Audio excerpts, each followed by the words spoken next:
Es medianoche.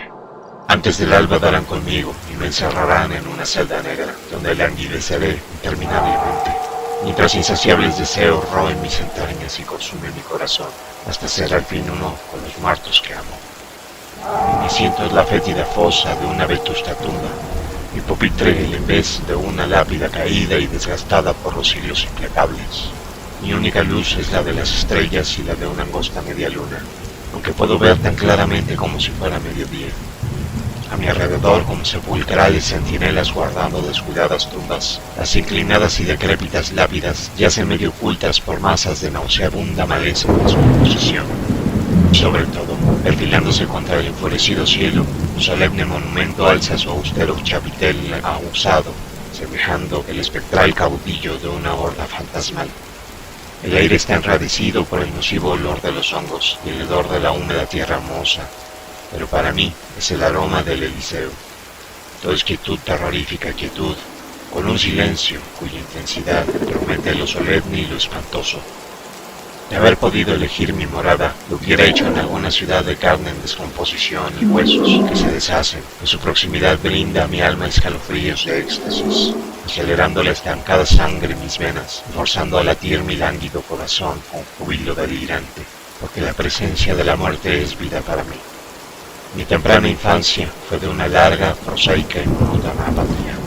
Sumamente ascético, descolorido, pálido, enclenque y sujeto a prolongados raptos de mórbido ensimismamiento, fui relegado por los muchachos saludables y normales de mi propiedad.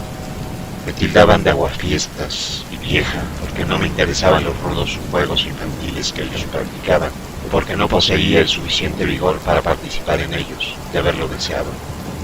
Como todas las poblaciones rurales, Benham tenía su cupo de chismosos de lengua venenosa.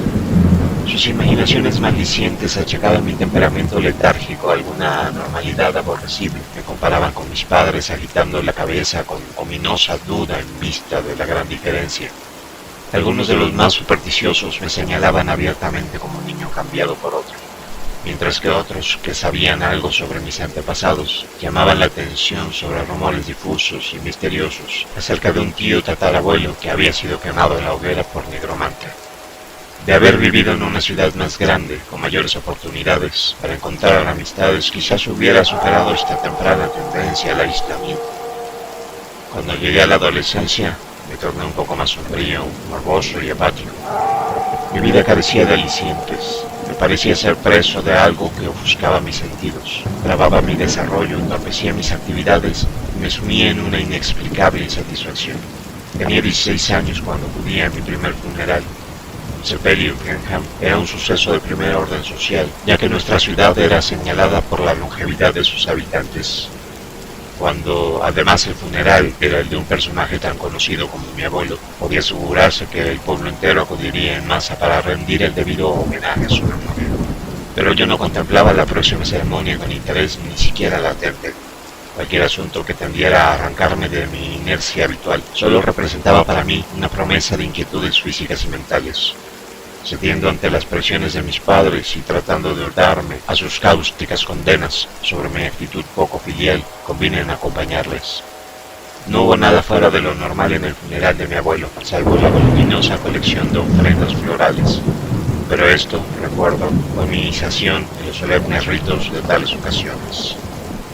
Algo en la estancia oscurecida, el ovalado ataúd con sus sombrías colgaduras, los aviñados montones de fragantes ramilletes, las demostraciones de dolor por parte de los ciudadanos congregados, me arrancó de mi normal apatía y captó mi atención. Saliendo de mi momentáneo ensueño merced a un codazo de mi madre, la seguí por la estancia hasta el féretro donde yacía el cuerpo de mi abuelo. Por primera vez estaba cara a cara con la muerte. Observé el rostro sosegado y surcado por la infinidad de arrugas, y no vi nada que causara demasiado pesar. Al contrario, me pareció que el abuelo estaba inmensamente contento, plácidamente satisfecho. Me sentí sacudido por algún extraño y discordante sentido de regocijo. Tan suave, tan furtivamente me envolvió que apenas puedo determinar su llegada. Mientras rememoro lentamente ese instante portentoso, me parece que debe haberse originado con mi primer vistazo a la escena del funeral, estrechando silenciosamente su cerco con sutil insidia. Una funesta y maligna influencia que parecía provenir del cadáver mismo me aferraba con magnética fascinación. Mi mismo ser parecía cargado de electricidad estática. Sentí mi cuerpo tensarse involuntariamente. Mis ojos intentaban traspasar los párpados cerrados del difunto, leer el secreto mensaje que ocultaban.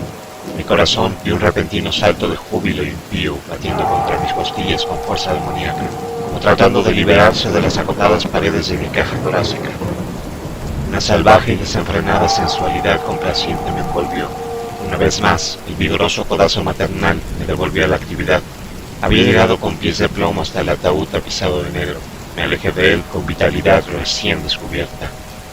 Acompañé al cortejo hasta el cementerio, con mi ser físico inundado de místicas influencias vivificantes. Era como si hubiera bebido grandes sorbos de algún exótico elixir, alguna abominable poción preparada con las blasfemas fórmulas de los archivos de Belial.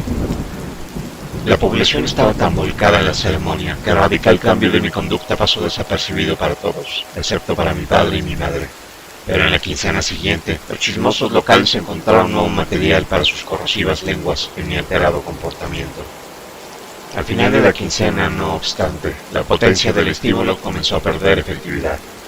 En 1 o 2 días había vuelto por completo a mi languidez anterior, aunque no era la total y devoradora insipidez del pasado. Antes había una total ausencia del deseo de superar la inactividad. Ahora, vagos e indefinidos desasosiegos me turbaban. De puertas afuera, había vuelto a ser el de siempre, y los maldicientes buscaron algún otro sujeto más propicio. Ellos, de haber siquiera soñado la verdadera causa de mi reanimación, me hubieran rehuido como un ser leproso y obsceno.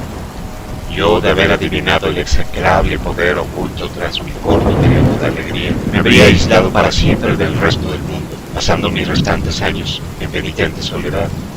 Las tragedias vienen a menudo de 3 en 3, de ahí que, a pesar de la proverbial longevidad de mis conciudadanos, los siguientes 5 años me trajeron la muerte de mis padres. Mi madre fue la primera, en un accidente de la naturaleza más inesperada, y tan genuino fue mi pesar que me sentí sinceramente sorprendido de verlo burlado y contrarrestado por ese casi perdido sentimiento de supremo y diabólico éxtasis.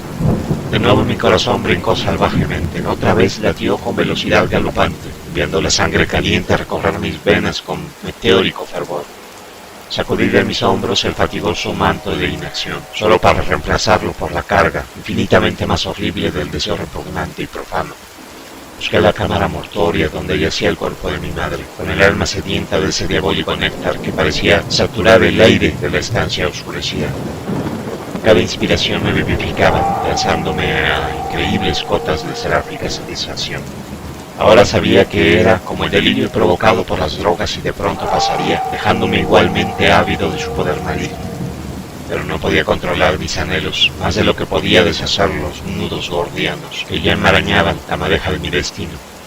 Demasiado bien sabía que, a través de alguna extraña maldición satánica, la muerte era la fuerza motora de mi vida, que había una singularidad en mi constitución, que solo respondía a la espantosa presencia de un cuerpo sin vida. Pocos días más tarde, frenético por la bestial intoxicación de la que la totalidad de mi existencia dependía, me entrevisté con el único enterrador de Fenham y le pedí que me admitiera como aprendiz. El golpe causado por la muerte de mi madre había afectado visiblemente a mi padre. Creo que de haber sacado a relucir una idea tan trasnochada como la de mi empleo en otra ocasión, la hubiera rechazado enérgicamente. En cambio, agitó la cabeza aprobadoramente, tras un momento de sobria reflexión. Qué lejos estaba de imaginar que sería el objeto de mi primera elección práctica. También él murió bruscamente por culpa de alguna afección cardíaca insospechada hasta el momento. Mi octogenario patrón trató por todos los medios de disuadirme de realizar la inconcebible tarea de embalsamar su cuerpo, sin detectar el fulgor entusiasta de mis ojos, cuando finalmente logré que aceptara mi condenable punto de vista. No creo ser capaz de expresar los reprensibles, los desquiciados pensamientos que barrieron en tumultuosas olas de pasión mi desbocado corazón mientras trabajaba sobre aquel cuerpo sin vida. Amor sin par era la nota clave de esos conceptos. Un amor más grande con mucho que el que más hubiera sentido hacia él cuando estaba vivo. Mi padre no era un hombre rico, pero había poseído bastantes bienes mundanos como para ser lo suficientemente independiente. Como su único heredero, me encontré en una especie de paradójica situación. Mi temprana juventud había sido un fracaso total en cuanto a prepararme para el contacto con el mundo moderno. Pero la sencilla vida de Fenham, con su cómodo aislamiento, había perdido sabor para mí. Por otra parte, la longevidad de sus habitantes anulaba el único motivo que me había hecho buscar empleo. La venta de los bienes me proveyó de un medio fácil de asegurarme la salida, y me trasladé a Bayboro, una ciudad a unos 50 kilómetros. Aquí, mi año de aprendizaje me resultó bastante útil. No tuve problemas para lograr una buena colocación como asistente de la corporación Gresham, una empresa que mantenía las mayores pompas fúnebres de la ciudad. Incluso logré que me permitieran dormir en los establecimientos, porque ya la proximidad de la muerte estaba convirtiéndose en una obsesión. Me apliqué a mi tarea con celo inusitado. Nada era demasiado horripilante para mi impía sensibilidad, y pronto me convertí en un maestro en mi oficio electo. Cada cadáver nuevo traído al establecimiento significaba una promesa cumplida de impío regocijo.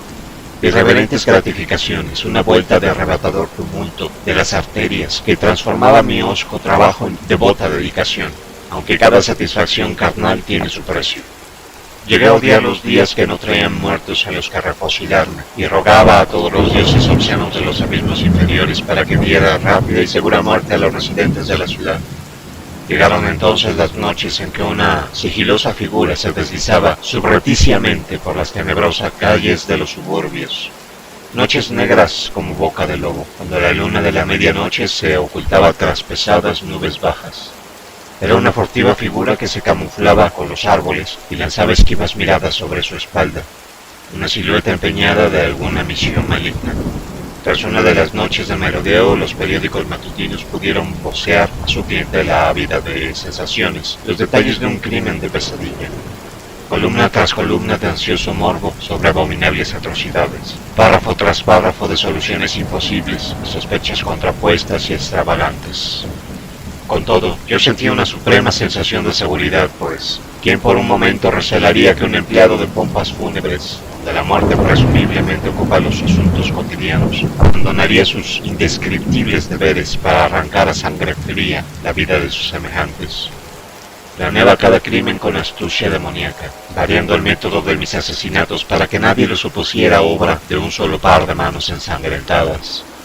El resultado de cada incursión nocturna era una extática hora de placer, pura y perniciosa, placer siempre aumentado por la posibilidad de que su deliciosa fuente fuera más tarde asignada a mis deleitados cuidados en el curso de mi actividad habitual. De cuando en cuando, ese doble y postrer placer tenía lugar. Oh, recuerdo escaso y delicioso. Durante las largas noches en que buscaba el refugio de mi santuario, era incitado por aquel silencio del mausoleo a idear nuevas e indecibles formas de prodigiar mis afectos a los muertos que amaba, los muertos que me daban vida. Una mañana el señor Gresham acudió mucho más temprano del habitual. Llegó para encontrarme tendido sobre una fría losa, hundido en un sueño monstruoso, con los brazos alrededor del cuerpo rígido, tieso y desnudo de un fétido cadáver. Con los ojos llenos de una mezcla de repugnancia y compasión, me arrancó de mis salaces sueños. Educada pero firmemente, me indicó que debía irme, que mis nervios estaban alterados, que necesitaba un largo descanso de las repelentes tareas que mi oficio exige, que mi impresionable juventud estaba demasiado profundamente afectada para la funesta atmósfera del lugar. Cuán poco sabía de los demoníacos deseos que espoleaban mi detestable anormalidad. Fui suficientemente juicioso como para ver que el responder solo le reanimaría en su creencia de mi potencial locura. Resultaba mucho mejor marcharse que invitarlo a descubrir los motivos ocultos tras mis actos. Tras eso, no me atreví a permanecer mucho tiempo en un lugar por miedo a que algún acto abierto descubriera mi secreto a un mundo hostil. Vagué de ciudad en ciudad, de pueblo en pueblo, trabajé en depósitos de cadáveres, rondé cementerios, hasta un crematorio, cualquier sitio que me brindara la oportunidad de estar cerca de la muerte que tanto anhelaba. Entonces llegó la Guerra Mundial. Vino de los primeros en enlistarme y uno de los últimos en volver. 4 años de infernal osario ensangrentado, nauseabundo légamo de trincheras anegadas de lluvia, mortales explosiones de histéricas granadas, el monótono silbido de balas sardónicas, humeantes frenesíes de las fuentes de Flegetón, letales humaredas de gases venenosos, grotescos restos de cuerpos aplastados y destrozados. 4 años de trascendente satisfacción.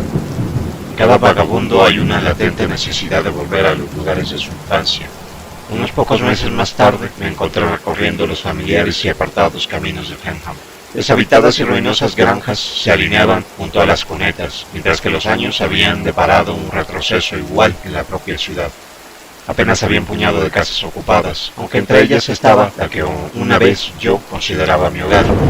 El sendero descuidado e invadido por las malas hierbas, las persianas rotas, los incultos terrenos de detrás, todo era una muda confirmación de las historias que había obtenido con ciertas indagaciones, que ahora cobijaba a un borracho disoluto que arrastraba una mísera existencia con las faenas que le encomendaban algunos vecinos, por simpatía hacia la maltratada esposa y el malnutrido hijo que compartían su suerte. Con todo esto, el encanto que envolvía los ambientes de mi juventud había desaparecido totalmente. Así, acuciado por algún temerario impulso errante, volví mis pasos a Decoro. Aquí también los años habían traído cambios, aunque en sentido inverso. La pequeña ciudad de mis recuerdos casi había duplicado su tamaño a pesar de su despoblamiento en tiempos de guerra. Instintivamente busqué mi primitivo lugar de trabajo, descubriendo que aún existía, pero con nombre desconocido y un sucesor de sobre la puerta, puesto que la epidemia de gripe había hecho presa del señor Gresham, mientras que los muchachos estaban en ultramar. Alguna fatídica disposición me hizo pedir trabajo. Comenté mi aprendizaje bajo el señor Gresham con cierto recelo, pero se había llevado a la tumba el secreto de mi poco ética conducta. Una oportuna vacante me aseguró la inmediata recolocación. Entonces volvieron erráticos recuerdos sobre noches escarlatas de impíos peregrinajes y un incontrolable deseo de reanudar aquellos ilícitos placeres. Hice a un lado la precaución, lanzándome a otra serie de condenables desmanes. Una vez más, la prensa amarilla dio la bienvenida a los diabólicos detalles de mis crímenes, comparándolos con las rojas semanas de horror que habían pasmado a la ciudad años atrás. Una vez más la policía lanzó sus redes, sacando entre sus enmarañados pies nada. Mi sed del nocivo néctar de la muerte creció hasta ser un fuego devastador, y comencé a acotar los periodos entre mis odiosas explosiones. Comprendí que pisaba suelo resbaladizo, pero el demoníaco deseo me aferraba contra torturantes tentáculos y me obligaba a proseguir.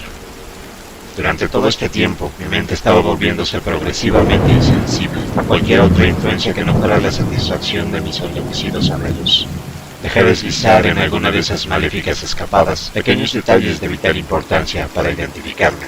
De cierta forma, en algún lugar dejé una pequeña pista, un rastro fugitivo, detrás. No lo bastante como para ordenar mi arresto, pero sí lo suficiente como para volver la marea de sospechas en mi dirección. Sentía el espionaje, pero aún así era incapaz de contener la imperiosa demanda de más muerte para acelerar mi enervado espíritu. Enseguida llegó la noche en que el estridente silbato de la policía me arrancó de mi demoníaco solaz sobre el cuerpo de mi postrer víctima.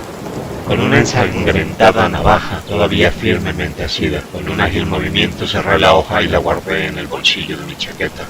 Las porras de la policía abrieron grandes brechas en la puerta. Rompí la ventana con una silla agradeciendo el destino haber elegido uno de los distritos más pobres como morada. Me descolgué hasta un callejón mientras las figuras vestidas de azul irrumpían por la destrozada puerta. Huí saltando inseguras vallas, a través de mugrientos patios traseros, cruzando míseras casas destartaladas por estrechas calles mal iluminadas. Inmediatamente pensé en los boscosos pantanos que se alzaban más allá de la ciudad, extendiéndose unos 60 kilómetros hasta alcanzar los arrabales de Fenham. Si podía llegar a esa meta estaba temporalmente a salvo. Antes del alba me había lanzado de cabeza por el ansiado despoblado, tropezando por los podridos troncos de árboles moribundos, cuyas ramas desnudas se extendían como brazos grotescos, tratando de estorbarme con su burlón abrazo. Los diablos de las funestas deidades, a quienes había ofrecido mis idolátricas plegarias, debían haber guiado mis pasos hacia aquella amenazadora ciénaga. Una semana más tarde, más silento, topado y demacrado, rondaba por los bosques a 1,5 kilómetros de Fenham. Había eludido por fin a mis perseguidores, pero no osaba mostrarme a sabiendas de que la alarma debía haber sido radiada. Tenía remota la esperanza de haberlos hecho perder el rastro. Tras la primera frenética noche, no había oído sonido de voces extrañas ni de crujidos de pesados cuerpos entre la maleza. Quizás había decidido que mi cuerpo yacía oculto en alguna charca, o se había desvanecido para siempre entre los tenaces senegales.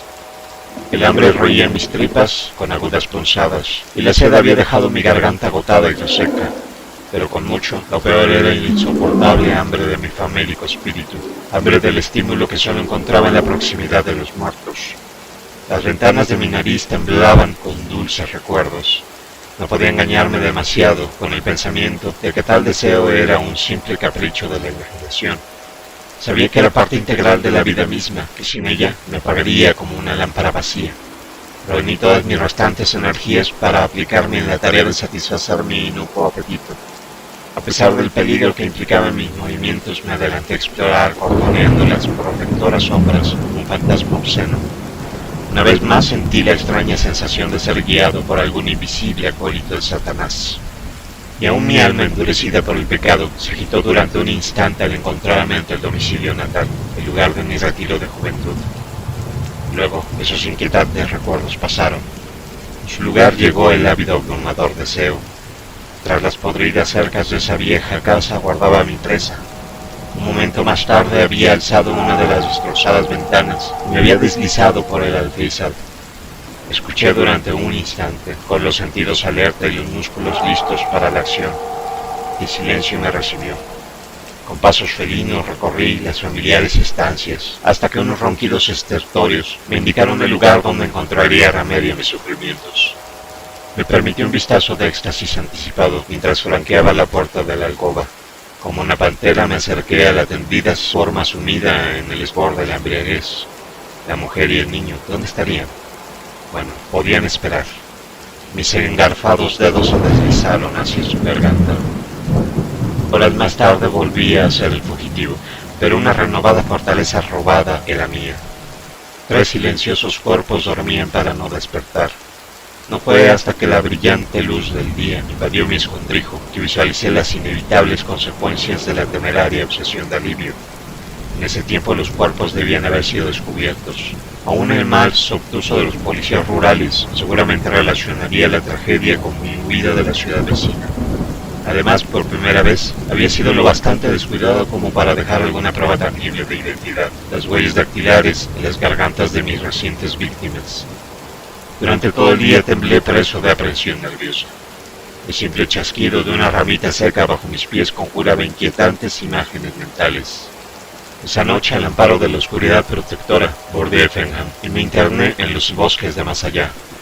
Antes del alba tuve el primer indicio definido de la renovada persecución, el distante ladrido de los sabuesos. Me apresuré a través de la larga noche, pero durante la mañana pude sentir cómo mi artificial fortaleza menguaba. El mediodía trajo una vez más la persistente llamada de la perturbadora maldición, y supe que me derrumbaría de no volver a experimentar la exótica intoxicación que solo llegaba en la proximidad de mis adorados muertos. Había viajado en un amplio semicírculo. Si me esforzaba en línea recta, a medianoche me encontraría en el cementerio donde había enterrado a mis padres años atrás. Mi única esperanza, lo sabía, residía en alcanzar esta meta antes de ser capturado. Con un silencioso ruego a los demonios que dominaban mi destino, me volví encaminando mis pasos en la dirección de mi último baluarte. Dios, pueden haber pasado escasas 12 horas desde que partí hacia mi espectral santuario. He vivido una eternidad en cada pesada hora, pero he alcanzado una espléndida recompensa. El nocivo aroma de este descuidado paraje es como incienso para mi doliente alma. Los primeros reflejos del alba clarean en el horizonte. Vienen. Mis agudos oídos captan el todavía lejano aullido de los perros. Es cuestión de minutos para que me encuentren y me aparten para siempre del resto del mundo, para perder mis días en anhelos desesperados hasta que el final sea uno con los muertos que amo. No me cogerán. Hay una puerta de escape abierta, una elección de cobarde quizás, pero mejor, mucho mejor que los interminables meses de indescriptible miseria. Dejaré esta relación tras de mí para que algún alma pueda quizás entender por qué hice lo que hice. La navaja de afeitar aguardaba olvidada en mi bolsillo desde mi huida de Baybourne. Su hoja ensangrentada reluce extrañamente en la menguante luz de la angosta luna. Un rápido tajo en mi muñeca izquierda y la liberación de esta asegurada. Cálida, la sangre fresca traza grotescos dibujos sobre las carcomidas y decrépitas lápidas. Hordas fantasmales se apiñan sobre las tumbas en descomposición. Dedos espectrales me llaman por señas. Etéreos fragmentos de melodías no escritas en celestial crescendo. Distantes estrellas danzan embriagadoramente en demoníaco acompañamiento. Un millar de diminutos martillos baten espantosamente disonancias sobre yunques en el interior de mi caótico cerebro. Fantasmas grises de asesinados espíritus desfilan ante mí en silenciosa burla. Abrasadoras lenguas de invisible llama estampan la marca del infierno en mi alma enferma. No puedo escribir más.